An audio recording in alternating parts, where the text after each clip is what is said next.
One of the powerful and fascinating classifier is random forest. तो random forest के हवाले से इस सेशन के अंदर हम डिस्कस करेंगे, लेकिन रैंडम फॉरेस्ट के अंदर जिस कॉन्सेप्ट को यूज़ किया जाता है हम उसे कहते हैं इंसेम्बल लर्निंग मॉडल। तो इंसेम्बल को सबसे पहले समझेंगे और इस पूरे सेशन के अंदर हम इंसेम्बल लर्निंग और इसके कितने टाइप्स होते हैं, किस तरह से ये रैंडम फॉरेस्ट काम कर रहा होता है, इसके बिहाइंड थ्योरी क्या है, वो इस सेशन में डिस्कस किया जाएगा। एंड देन फर्दर हम आगे जाएंगे नेक्स्ट सेशन पर, तो वहाँ पर हम प्रैक्टिकली एज यूजुअल अपनी क्लासीफायर को इम्प्लीमेंट करके देखेंगे। डेफिनेशन पे बताया जा रहा है, इन statistics and machine learning ensemble method use multiple learning algorithm to obtain better predictive performance than could be obtained from any of the constituent learning algorithm alone। ensemble learning in simple word क्या करता है कि different algorithms को आपस में मर्ज करता है और मर्ज करने के बाद अपनी परफॉर्मेंस को क्या कर लेता है, ये गेन करता है। इस परफॉर्मेंस के बिहाफ पर जहां पर डिफरेंट एल्गोरिथम एक साथ हों और उनकी एवरेज प्रेडिक्टेड वैल्यू को जब हम ऑब्टेन करते हैं तो हम खुद ही देखेंगे कि जाहिर सी बात है कि एक सिंगल एल्गोरिथम या मॉडल जब परफॉर्म कर रहा होता है और इसी तरह जब एक से ज़्यादा मॉडल एक साथ सेम काम परफॉर्म कर रहे हों तो वहाँ पर प्रेडिक्टेड वैल्यू खुद ब खुद हमारी बेटर एक्यूरेसी के साथ आना शुरू हो जाएगी। तो असेंबल लर्निंग भी हमें इसी चीज़ का आइडिया देता है कि जहाँ पर एक से ज़्यादा एल्गोरिथम एक साथ मर्ज होकर काम परफॉर्म कर रहे हों। यानी इन सिंपल वर्ड, जिस तरह से हम डिसीजन ट्री के अंदर काम कर रहे थे तो वहां पर हमारे पास एक ट्री थी, लिहाजा अगर मैंने एक से ज्यादा ट्री को एक ही काम के लिए क्या कर दिया, मुख्तस कर दिया, तो यहां पर जो वर्किंग हो रही है वो इंसेम्बल लर्निंग की ही हो रही है, क्योंकि एक से ज्यादा ट्री एक साथ एक ही काम सर अंजाम दे रहे। इंसेम्बल लर्निंग की इस डेफिनेशन को समझने के बाद जब हम आगे मूव होंगे तो यहाँ पर हमें ये वो डेफिनेशन और भी बेहतर तरीके से समझ में आना शुरू हो जाएगी जो अभी हमने डेफिनेशन के रिस्पेक्ट से देखा कि हमारे पास एक डेटा है और उस डेटा को एज यूजुअल हम दो पार्ट में डिवाइड करते हैं, एक ट्रेनिंग पार्ट होता है और एक टेस्टिंग पार्ट होता है। हमने क्या किया, अपने ट्रेनिंग पार्ट को जो एक्चुअल हमारा डेटा है ट्रेनिंग के अंदर, अपने डेटा को हमने डिफरेंट मॉडल्स में क्या कर दिया, डिवाइड कर दिया। यानी फॉर एग्जाम्पल हमारे पास अगर 10 डेटा है डेटा सेट में विथ रिस्पेक्ट टू रॉस, तो हर रॉस की वैल्यूज को हमने क्या कर दिया, ट्री के रिस्पेक्ट से डिवाइड कर दिया। तो जब हमने ट्री के रिस्पेक्ट से डिवाइड किया हर एक सेपरेट रॉ को, तो हर एक सेपरेट रॉ एक मॉडल को क्रिएट कर रही है। इन तमाम मॉडल को हम क्या करेंगे, इनकी जो भी प्रेडिक्टेड वैल्यूज आ रही होंगी उसको उसकी एवरेज वैल्यू लेंगे। तो जो एवरेज वैल्यू होगी वो हमारा क्या होगी, आउटकम या प्रेडिक्टेड वैल्यूज कहलाएंगी। अब असेंबल लर्निंग को समझने के बाद हम देखेंगे इसकी कितनी कैटेगरीज हैं, यानी असेंबल लर्निंग को हमने कितने कैटेगरी में डिवाइड कर रखा है। तो जो कॉमनली यूज असेंबल लर्निंग है उसके अंदर सबसे पहला कॉन्सेप्ट हमारे पास बैगिंग का है, फिर बूस्टिंग का है और फिर स्टैकिंग का है।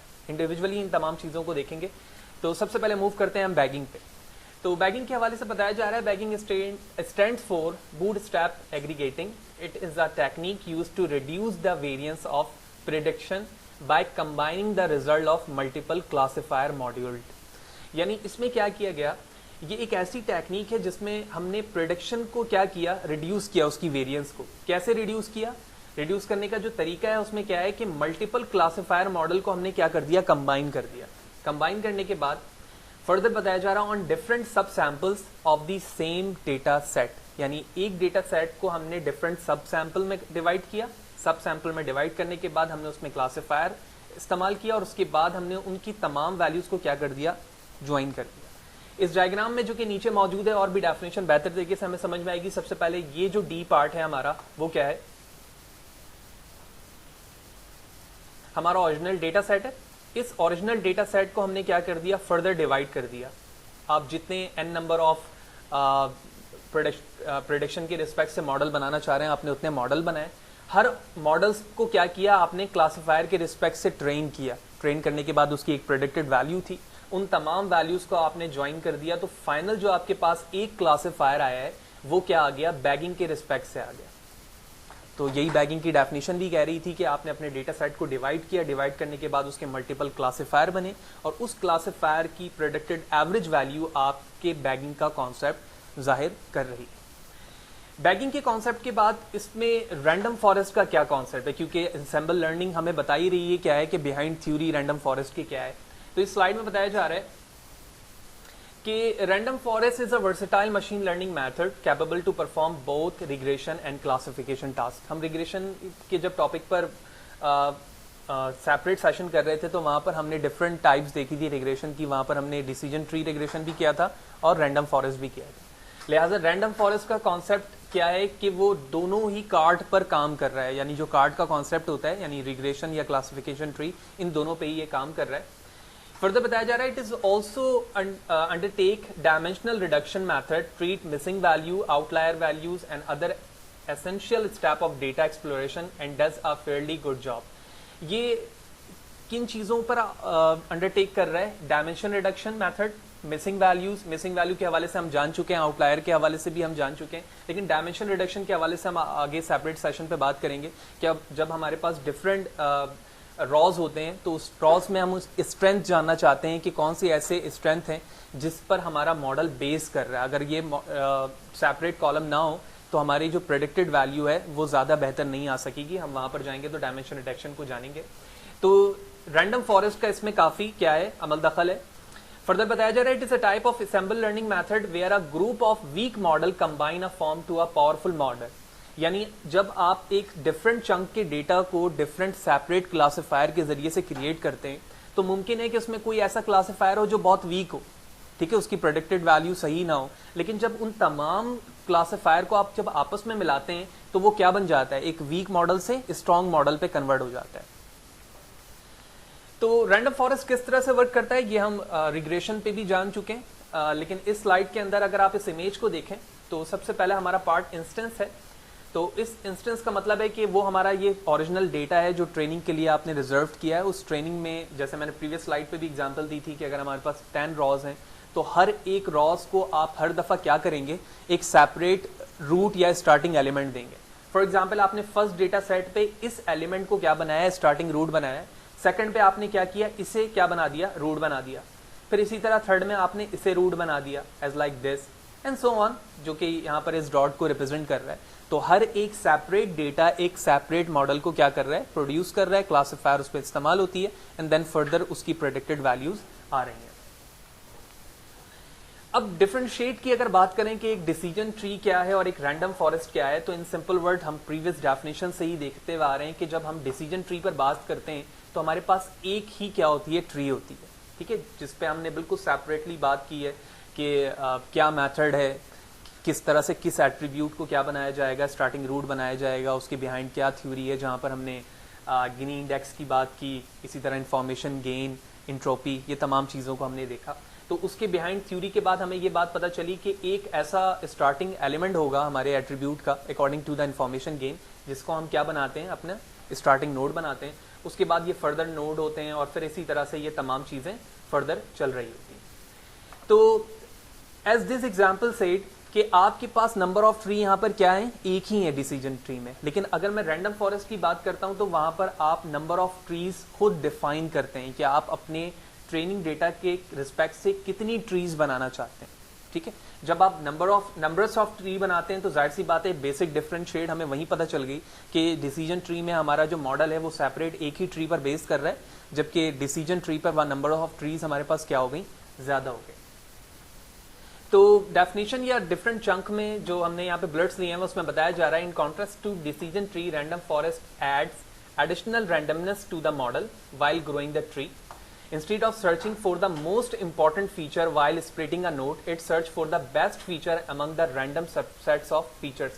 यानी आप क्या करते हैं, डिसीजन ट्री के अंदर वो सबसे पहले ग्रीडी अप्रोच को यूज करते हुए क्या कर रहा होता है, नोड पर स्प्लिट हो रहा होता है, लेकिन डिसीजन ट्री पे क्या है कि वो सबसे पहले अपने स्टार्टिंग नोड की रैंडमनेस को चेक करता है, क्योंकि एक से ज्यादा ट्री हमारे पास यहाँ मौजूद होते हैं।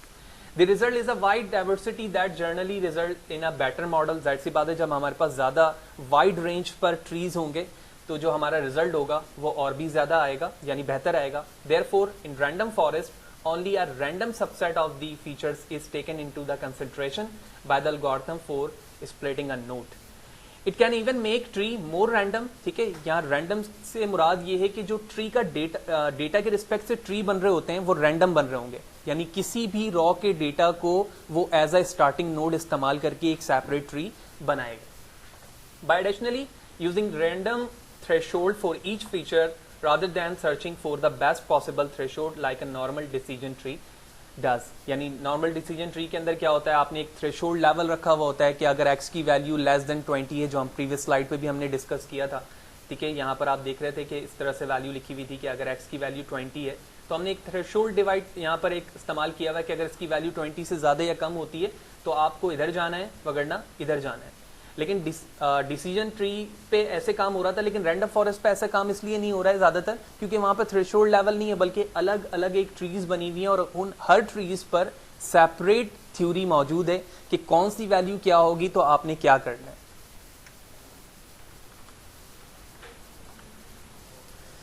अच्छा, फर्दर आगे बात करें तो इसके कुछ प्रॉस एंड कॉन्स हैं, यानी एडवांटेजेस एंड डिसएडवांटेजेस हैं।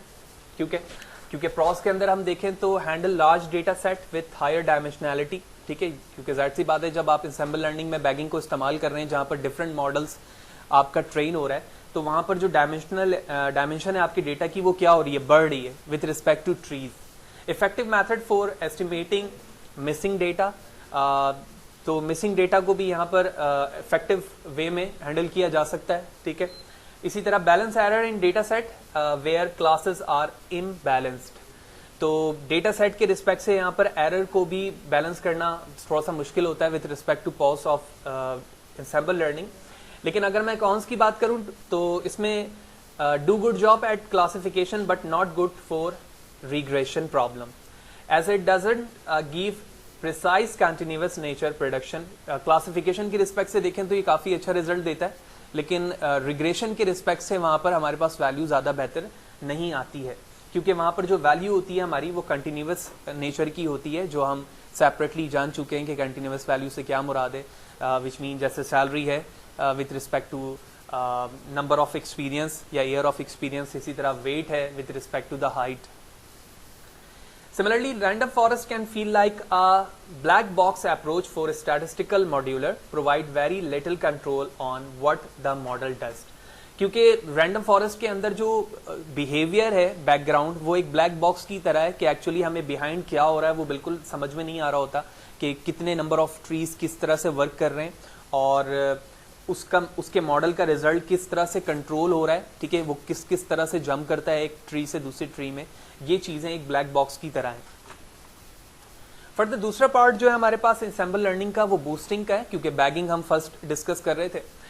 बूस्टिंग में बताया जा रहा है कि boosting is a machine learning ensemble meta algorithm for primarily reducing bias and also variance in supervised learning and a family of machine learning algorithm that convert weak learner to strong ones। तो ये भी एक ensemble learning की type है जिसमें जो basic purpose है इसका वो क्या है कि आप अपने बाइस को रिड्यूस करें और जो आपका वेरिएंस है उसे भी आप क्या करें, रिड्यूस करें, क्योंकि हम जो काम कर रहे हैं रिग्रेशन का या क्लासिफिकेशन का वो सुपरवाइज लर्निंग के अंदर ऑलरेडी मौजूद है।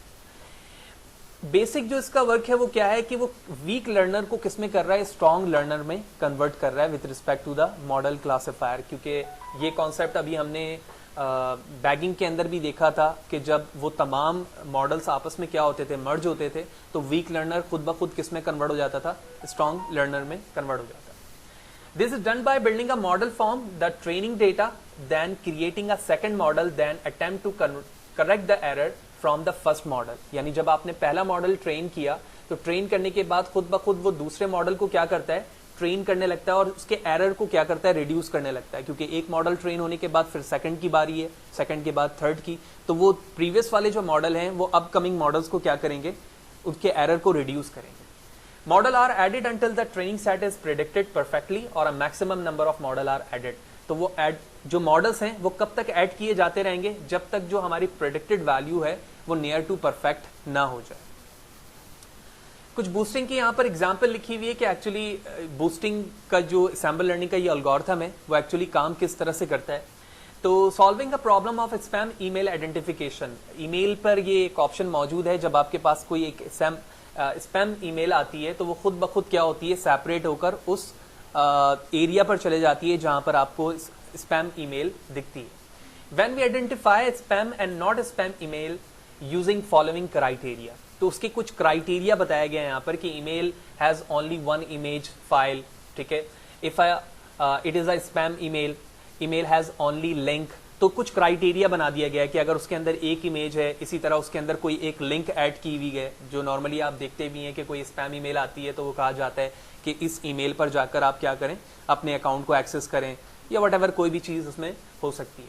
थर्ड पॉइंट बताया जा रहा है, email body consist of a sentence like you want a prize money etcetera, email from our official domain, ठीक है, कोई भी डोमेन हो सकता है, that domain of the university institute, ठीक है, जहां पर आप पढ़ते हैं, email from unknown source not a spam, ठीक है। तो ये तमाम वो क्राइटेरिया है जिसके रिस्पेक्ट से क्या बनाया जाता है कि स्पैम ईमेल नॉर्मली एग्जिस्ट करती है। तो do you think this rule individually are strong enough to successfully classify an email? तो आप क्या समझते हैं कि ये कुछ क्राइटेरिया ऐसा है जिसके रिस्पेक्ट से हम क्या कर सकते हैं, ये क्राइटेरिया बता सकते हैं कि जो ईमेल हमें रिसीव हो रही है वो स्पैम है या फिर नहीं है? तो आप ये जरूर बताएं मुझे कि आप क्या समझते हैं कि इस क्राइटेरिया के रिस्पेक्ट से हम बता सकते हैं कि हमारी ईमेल स्पैम होगी या नहीं होगी। मुमकिन है कि इस रिस्पेक्ट से हम मैक्सिमम नंबर ऑफ स्पैम हासिल कर सकें, लेकिन जरूरी नहीं है कि हर एक स्पैम ईमेल के अंदर यही क्राइटेरिया कैप्चर किया जा रहा हो। थर्ड पार्ट हमारे पास जो एंसेम्बल लर्निंग का है वो है स्टैकिंग, ठीक है। स्टैकिंग की डेफिनेशन में बताया जा रहा है that often consider heterogeneous weak learner then in parallel and combine them by training a meta model to output a prediction based on different weak model prediction.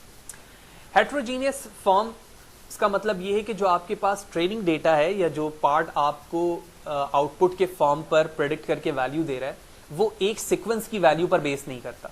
जैसे हम होमोजीनियस की बात करते हैं तो इसका मतलब है कि होमोजीनियस में जो डेटा के फॉर्म्स हैं वो एक जैसे हैं, लेकिन हेट्रोजीनियस का मतलब ये है कि अगर डेटा आपके पास एक सीक्वेंस में मौजूद है तो वो जरूरी नहीं है कि सेम डेटा टाइप का हो। जैसे कि नॉर्मली आप सी लैंग्वेज पे देखते हैं कि हमारे पास एक यूनियन है और इसी तरह स्ट्रक्चर का कॉन्सेप्ट होता है, तो इसके अंदर जो डेटा की स्टोरेज है वो हेट्रोजीनियस फॉर्म पे। तो यही वजह है कि हम इसे क्या कह रहे हैं कि ये एक वीक लर्नर है। फर्दर जो इसके ट्रेनिंग के मॉडल हैं उसकी प्रेडिक्शन की वैल्यू बेस करती है डिफरेंट वीक मॉडल पर। तो जो हेट्रोजीनियस फॉर्म ऑफ डेटा है वो वीक लर्नर पर बेस कर रहा है। यही वजह है कि हमने क्या किया, उस डिफरेंट क्लासिफायर को, डेटा को एक साथ उसकी तमाम आउटपुट वैल्यू को डायरेक्टली एक लास्ट आउटपुट क्लासिफायर पर हमने क्या कर दी, ट्रांसफर कर दी। तो ये तमाम वीक लर्नर स्टैकिंग के इस स्टेप से कन्वर्ट होकर क्या बन जाएगा, एक स्ट्रॉन्ग लर्नर बन जाएगा, जिसके जरिए से वही इस इंसेम्बल लर्निंग की वर्किंग परफॉर्म ये करने लग जाएगा जिस तरह से हमने बैगिंग और बूस्टिंग में देखी थी। वीक लर्नर से क्या मुराद है, इसके हवाले से इस स्लाइड पे बताया जा रहा है कि individually this rule are not powerful enough to classify an email into spam और नॉट स्पैम। क्योंकि अगर मैं उसी एग्जांपल को देखूं जो अभी हमने प्रीवियस टू प्रीवियस स्लाइड पे देखा जहां पर हम मेल के हवाले से क्राइटेरिया डिसाइड कर रहे थे, therefore this rule are called as weak learner. यानी अगर हम उसी स्पेसिफिक क्राइटेरिया पर बात करें कि ये ईमेल स्पैम है या नहीं है, तो ये हमारा एक weak learner. To convert weak learner to strong learner, combine the prediction of each weak learner using method like using average, weight average, considering the prediction as higher vote. यानी अगर आप ये चाह रहे हो कि उस वीक लर्नर को आप स्ट्रॉन्ग लर्नर में कन्वर्ट करो तो उसके डिफरेंट जो मॉडल हैं उन तमाम वैल्यूज को आप किस में कन्वर्ट करेंगे, उसके एवरेज में। इसी तरह एक तरीका ये हो सकता है कि उसमें जो हायर वोट है प्रेडिक्शन की उसके बेस पर हम डिसाइड कर लें। फॉर एग्जांपल हमारे पास 5 मॉडल है, तो 5 में से 4 ने या 3 ने ये वोट दिया है कि ये स्पैम है, तो मैं कह सकता हूं कि मैक्सिमम नंबर ऑफ चांसेस हैं कि ये ईमेल क्या हो, स्पैम की ही हो। For example above we have defined 5 weak learner. हमने 5 वीक लर्नर को क्या किया, डिफाइन किया है। Out of these 5, 3 are voted as spam, 3 spam है and 2 are voted as not spam. In this case, by default, we will consider an email as spam because we have higher 3 vote for spam. तो week learner की definition समझने के बाद हमने उसको example के respect से भी देखा कि अगर क्राइटेरिया के रिस्पेक्ट से देखा जाए तो हम 2 तरीकों से उसकी प्रेडिक्टेड वैल्यू को क्या कर सकते हैं, बेहतर कर सकते हैं। यानी हम या तो उसकी एवरेज वैल्यू को कंसीडर करें या तो हम क्या करें, डिफरेंट वीक लर्नर की जो प्रेडिक्टेड वैल्यू है उनके वोट के रिस्पेक्ट से डिसाइड करें कि ये ईमेल स्पैम होगी या फिर नहीं होगी। Ensemble learning in term of the visualization, तो इंसेम्बल में सबसे पहले हमने जो डिस्कस किया वो बैगिंग किया। ठीक, बैगिंग के अंदर देखें तो जो हमारी एग्जांपल है वो एक रैंडम फॉरेस्ट की है।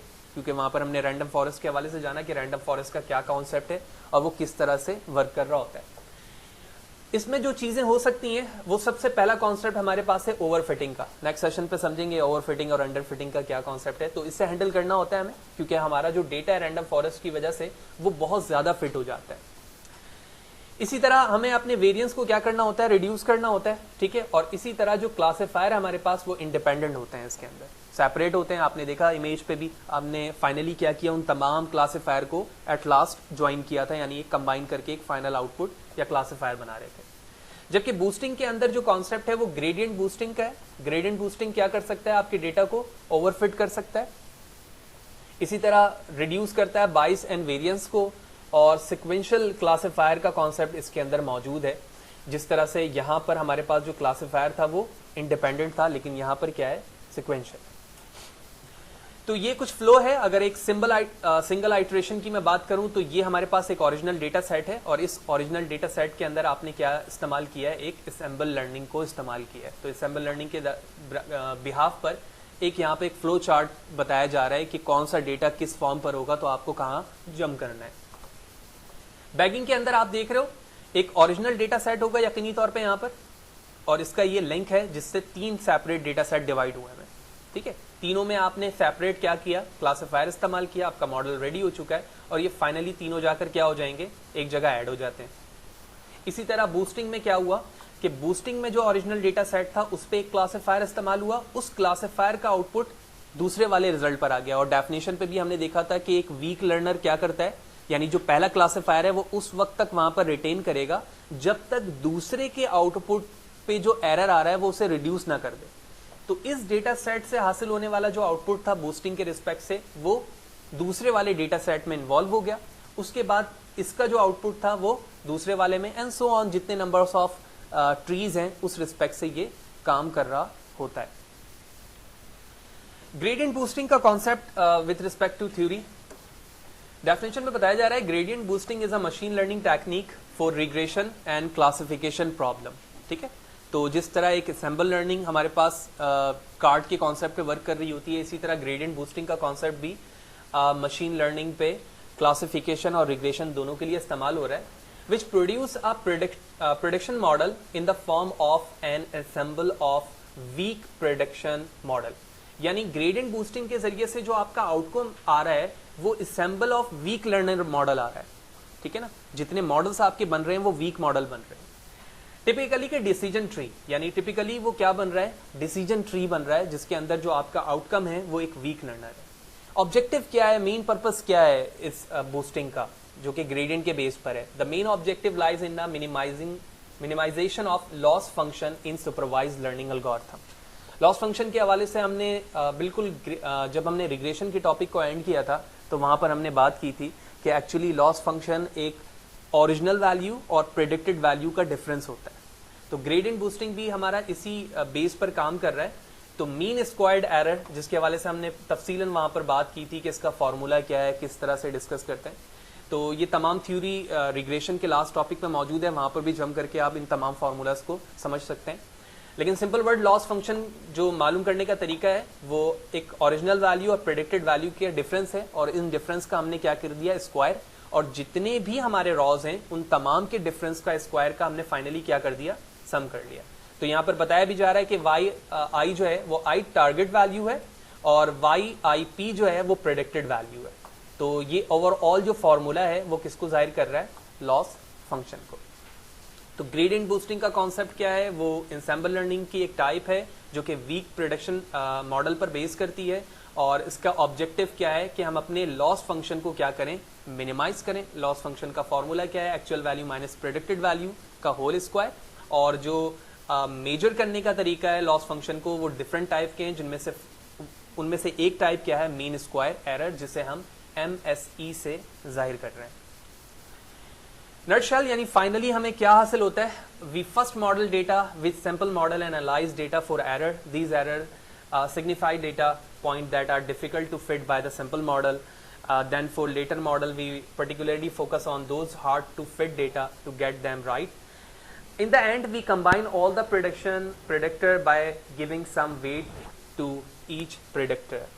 इन सिंपल वर्ड नटशेल के अंदर हमें जो ग्रेडियंट बूस्टिंग के जरिए से चीज़ हासिल होती है वो ये है कि हम सबसे पहले ये देखना चाहते हैं कि हमारा डेटा किस तरह से फिट हो सकता है ट्रेनिंग के रिस्पेक्ट से। इसी तरह से वो किन डेटा पर फोकस कर रहे हैं, ठीक है, जिसके रिस्पेक्ट से हम नंबर ऑफ ट्रीज जनरेट कर रहे होते हैं, और किस तरह से हम फाइनली उन तमाम डेटा को क्या कर सकते हैं, कंबाइन कर सकते हैं विथ रिस्पेक्ट टू वेट। यानी जब जो ट्री की वैल्यूज़ बन रही होती है तो उस पर एक वेट मौजूद है कि किस डेटा के रिस्पेक्ट से डेटा का फ्लो राइट पर होगा या फिर लेफ्ट पर होगा। फाइनली अगर मैं एक सिंपल डेटा की बात करूं जहां पर हम डिसीजन ट्री के रिस्पेक्ट से डेटा को प्लॉट करना चाहते हैं और उसके बाद एक स्ट्रेट लाइन ड्रॉ करना चाहते हैं, तो आप देख रहे हो कि इस डेटा सेट पर जो हमारा सेपरेट चंक है वो डिफरेंट सेपरेट चंक पे यहाँ पर मौजूद है। और रिग्रेशन के रिस्पेक्ट से अगर मैं एक स्ट्रेट लाइन की बात करूं तो एक स्ट्रेट लाइन ये हो सकती है, लेकिन आप इस स्ट्रेट लाइन पर देख रहे हो कि मैक्सिमम डेटा हमारा जो है वो ऊपर चला गया और कुछ मिनिमम डेटा हमारा नीचे आ रहा है। तो ये बेस्ट फिटेड लाइन इस डेटा के रिस्पेक्ट से मैनुअली नहीं हो रही। तो बताया जा रहा है suppose we have a data shown in a scatter plot with 1 input x and 1 output y variable, fit a simple linear regression or decision tree on data consider using a decision tree. यानी decision tree के respect से अगर हम इस data को plot करना चाहें तो ओवरऑल इस डेटा की विजुलाइजेशन इस तरह से होगी कि अगर आपके पास डेटा इस तरह से, तो आपने ग्रेडियंट बूस्टिंग के कॉन्सेप्ट को यूज करते हुए यहाँ पर डेटा को इस तरह से विजुलाइज किया, फिर इसी तरह एक विजुलाइजेशन इस तरह से हो सकती है और फिर एक इस तरह से भी की जा सकती है। तो ओवरऑल इस पूरे सेशन के अंदर हमने असेंबल लर्निंग के हवाले से जाना कि असेंबल लर्निंग क्या है, कितने तरह की है और किस किस तरह से हम उस पर काम कर सकते हैं, इससे फ़ायदा क्या हो रहा है, ठीक है, हम अपने डेटा को किस तरह से ट्री के रिस्पेक्ट से डिवाइड कर सकते हैं, बैगिंग का कॉन्सेप्ट क्या है, बूस्टिंग का कॉन्सेप्ट क्या है और स्टैकिंग का कॉन्सेप्ट क्या है, ये तमाम चीज़ें हमने जानी। नेक्स्ट सेशन पे हम ये देखेंगे कि एक्चुअली ओवर फिटिंग और अंडर फिटिंग से क्या मुराद है और किस तरह से हम अपने डेटा को हैंडल कर रहे होते हैं और किस तरह से इन दोनों चीज़ों से हम अपने डेटा को बचाकर गुड फिट मॉडल बना सकते हैं।